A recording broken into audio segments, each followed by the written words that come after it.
Hello guys, मोहब्बत की दास्तां chapter 10। 3 साल बाद अवनी को भी अब डर लग रहा था। अर्नव ने अवनी के दोनों हाथों को फेस के ऊपर कर दिया, जिससे अवनी डरते हुए बोली, नहीं, तुम ऐसा कुछ नहीं करोगे, छोड़ो मुझे। इसके आगे वो कुछ करती। अर्नव ने अवनी के होठों को फोर्सफुली किस करना शुरू कर दिया। उसकी किस इतना ज़्यादा फोर्सफुली थी कि अवनी को ऐसा लग रहा था कि वो अभी मर जाएगी। अवनी अपने हाथ चलाने लगी थी, लेकिन अर्नव ने उसके दोनों हाथों को पकड़ रखा था। उसकी किस ऐसी लग रही थी जैसे अर्नव का सारा गुस्सा उसके किस के जरिए निकल रहा हो। अवनी की आंखों से आंसू बहे जा रहे थे, लेकिन अर्नव को इन सब से मानो कोई फ़र्क नहीं पड़ रहा था। अर्नव ने अवनी के होठों को छोड़ा, लेकिन उससे दूर नहीं हुआ। अवनी को ऐसा लग रहा था कि अब उसमें जान ही नहीं है, ना बोलने की, ना पैर हाथ चलाने की। अर्नव ने धीरे धीरे करके अवनी के टी-शर्ट के बटन खोलना स्टार्ट कर दिया और उसके गले में लव बाइट देने लगा। अर्नव ने अवनी के कपड़ों को खोल कर अलग कर दिया और अपने भी। अवनी के सिसकारी की आवाज़ पूरे कमरे में गूंजने लगी थी। अर्नव का गुस्सा इतना ज़्यादा था कि अवनी चाह के भी उसे रोक नहीं पा रही थी। अवनी अब थक चुकी थी, लेकिन अर्नव ने फिर भी रुकने का नाम नहीं लिया। अवनी को ऐसा लग रहा था कि मानो अर्नव एक जानवर बन चुका है, जिसे कोई नहीं रोक सकता। फाइनली सुबह अर्नव ने अवनी को छोड़ा और उसके ऊपर ही सो गया। अवनी भी थक के सो चुकी थी। दोपहर 3 बजे अर्नव की आंखें खुली और उसने एक नज़र अवनी के चेहरे को देखा, जो पूरी तरह से सफ़ेद पड़ चुकी थी, लेकिन उससे इस चीज़ से कोई फ़र्क नहीं पड़ रहा था। फिर उसने देखा कि बेडशीट में कुछ लाल रंग लगे हुए थे। अर्नव जानता था कि अवनी की वर्जिनिटी उसने छीन ली है। वह उठा और अपने वॉशरूम में घुस गया। थोड़ी देर बाद वह वॉशरूम से निकला और अपने स्टडी रूम में चला गया। दोपहर 4 बजे अवनी की नींद खुली। उसने देखा कि कमरे में कोई नहीं है। फिर कल की सारी यादें उसके दिमाग में घूमने लगी। कल रात जो कुछ भी हुआ, ये सब सोचते ही अवनी की आंखों में आंसू आ गए। वह किसी तरह उठी और वॉशरूम में चली गई। अवनी वॉशरूम से बाहर आई और बेड पर खुद के लिए नए कपड़े देखे। अवनी ने कपड़े पहने और कमरे से निकली और हॉल में आते ही उसने देखा कि अर्नव काउच में बैठकर डॉक्यूमेंट पढ़ रहा था। वो आगे आई और बोली, you are winner Arnav, you are winner. Avni के आँखों से लगातार आंसू बह रहे थे। अर्नव ने उसे बिना देखे कहा, yes I am already win baby. भगवान से दुआ करना कि मुझे तुम दोबारा कभी ना देखो, क्योंकि अगर फिर कभी तुम दिखी तो शायद तुम्हारे फ्यूचर आशिक के लिए प्रॉब्लम हो जाएगा और तुम्हारे लिए भी। अवनी ने कहा, मुझे तुम्हारी कभी शक्ल भी नहीं देखनी। I hate you Arnav, I hate you. Avni वहाँ से जाने लगी, लेकिन तभी अर्नव ने पीछे से कहा, अपना सूटकेस तो ले लो, मैं नहीं चाहता कि तुम्हारा कुछ भी यहाँ रहे। अवनी पीछे मुड़ी और अपना सूटकेस लेकर निकल गई। दूसरी तरफ अभिनव को एक कॉल आया। अभिनव ने फ़ोन उठाते हुए कहा, कहो क्या अपडेट्स है। एक आदमी की आवाज़ फ़ोन से आई, सर, मिस अवनी अग्रवाल का नाम है, वह चली गई है। अभिनव वहीं जम गया। ये सुन के उसे इतना ज़्यादा गुस्सा आ रहा था कि अवनी अगर सामने होती तो वो खुद अभी उसका गला दबा देता। उसने फ़ोन कट किया और खुद से कहा, अवनी, तुमने ये सही नहीं किया मेरे साथ। 3 साल बाद ऑस्ट्रेलिया। डैड, आपको कहा है ना कि मैं सारे काम कर लूँगी, तो आप क्यों इतना टेंशन लेते हो कंपनी की। मैं हूँ ना सारे काम संभालने के लिए। एक लड़की अपने डैड को बार बार समझा रही थी। डैड ने कहा, इसलिए तो मैं टेंशन नहीं लेता चीकू, क्योंकि मुझे पता है कि मेरी बेटी बहुत टैलेंटेड है। चीकू ने कहा, तो आप सब जानते हो, तो मुझे सब संभालने दो। और वैसे भी मैं 3 साल से सब संभाल रही हूँ ना, तो आप क्यों इतना टेंशन लेते हो। चीकू के पापा ने कहा, मुझे ऑफिस की नहीं तेरी चिंता है। तू अकेले कब तक ये सब संभालेगी, कभी तो तुझे किसी की ज़रूरत होगी। चीकू चिढ़ते हुए बोली, मैंने पहले ही कहा कि मुझे कोई नहीं चाहिए और मैं अकेली कहाँ हूँ, मेरे साथ आप सब हो ना। तो बस अच्छा ये सब छोड़ो, मुझे ऑफिस के लिए निकलना है, मैं जा रही हूँ। ओके बाय, ये बोल के वो वहाँ से निकल गई।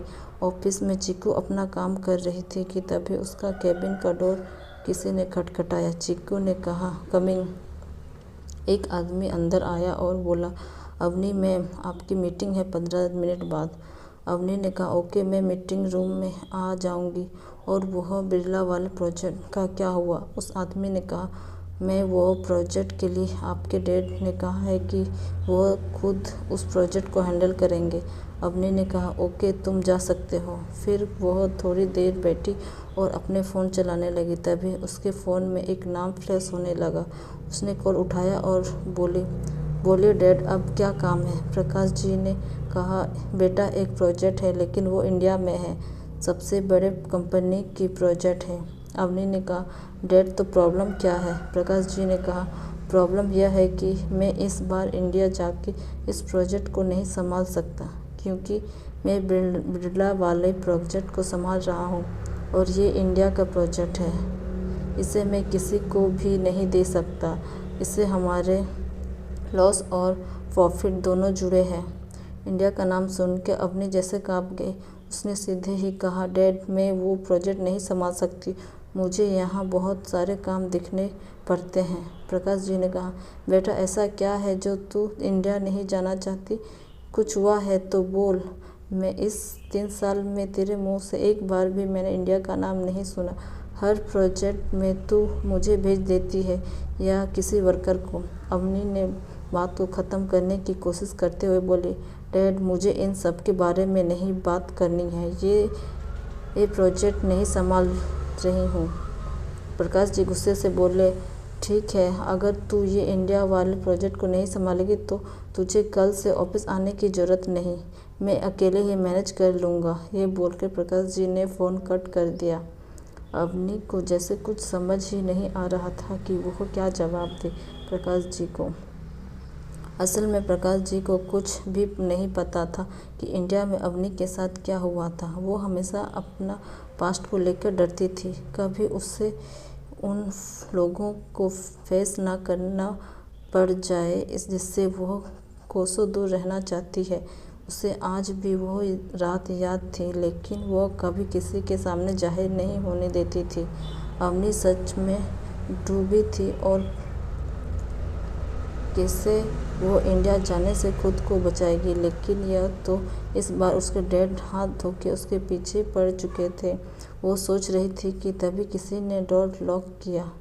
अवनी अपने ख्यालों से बाहर आई और सीरियसनेस के साथ बोली, कमिंग। वो आदमी दोबारा से आया था। उस आदमी ने कहा, मैम, प्रकाश सर ने आपको ये फाइल देने को कहा था। ओके, यहाँ रख दो, मैं देख लूँगी, तुम जाओ, अवनी ने कहा। फिर वह उस फाइल को खोल के देखने लगी। उसने जब ऊपर की हेडिंग में मल्होत्रा इंडस्ट्री देखा तो वो वहीं जम गई। उस पेपर पर एक आंसू की बूंद गिर गई। वह अवनी के आंसू थे, जो बूंद बैग टपक रहे थे। अवनी ने उस फाइल को जोर से झटक के फेंक दिया। थोड़ी देर बाद अवनी ने खुद को शांत किया और घर के लिए निकल गई। अवनी अपने रूम में आई और अपने रूम को लॉक करके नीचे ही बैठ गई और वह सब याद करने लगी जो आज से 3 साल पहले हुआ था। उसने गुस्से से खुद से कहा, नहीं अवनी, तू रो नहीं सकती और तू कमज़ोर कैसे पड़ सकती है। उससे भी पता होना चाहिए कि मैं उससे बिना कितना ज़्यादा खुश हूँ। थोड़ी देर बाद वह उठी और अपने हॉल की तरफ बढ़ गई। वो डाइनिंग टेबल के पास गई और एक चेयर पर बैठ गई। उसने स्टाफ से कहा, लंच तैयार है? स्टाफ ने कहा, जी मैम।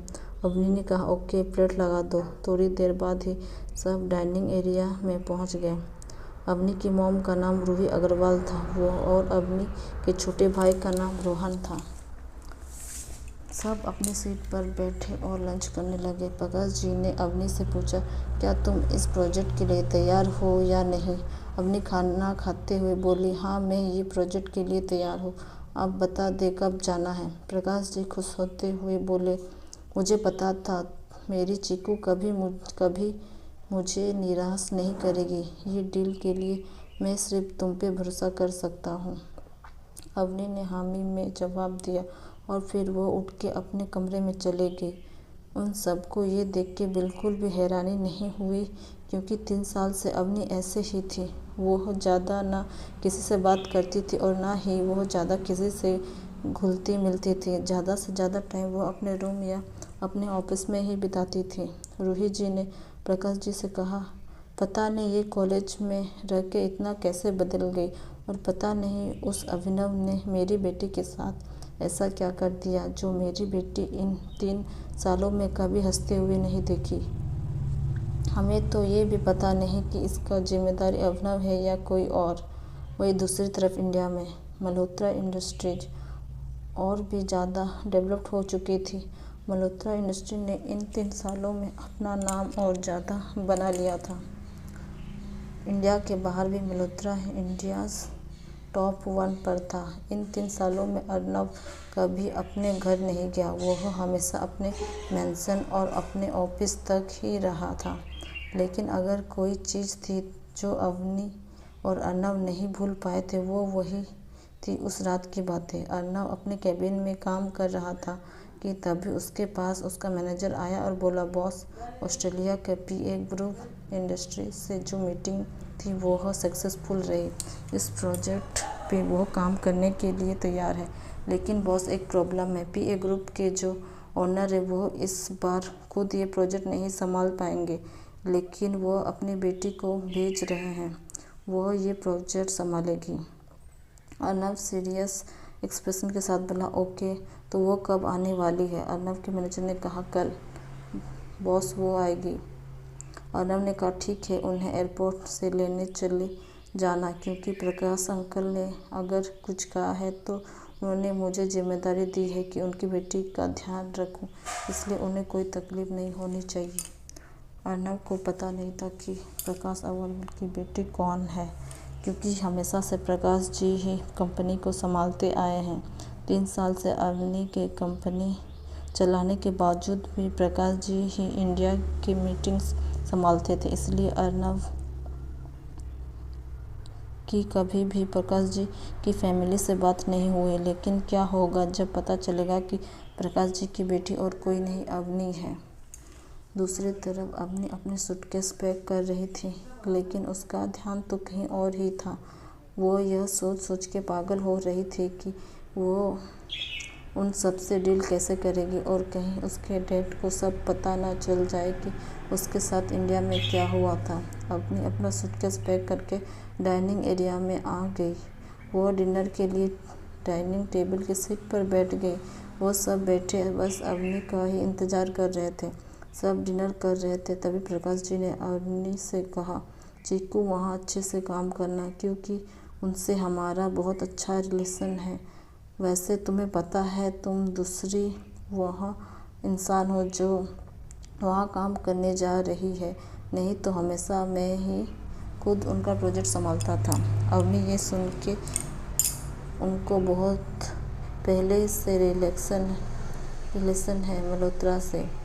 अवनी के गले में खाना ही अटक गया। वो ज़ोर ज़ोर से खांसने लगी।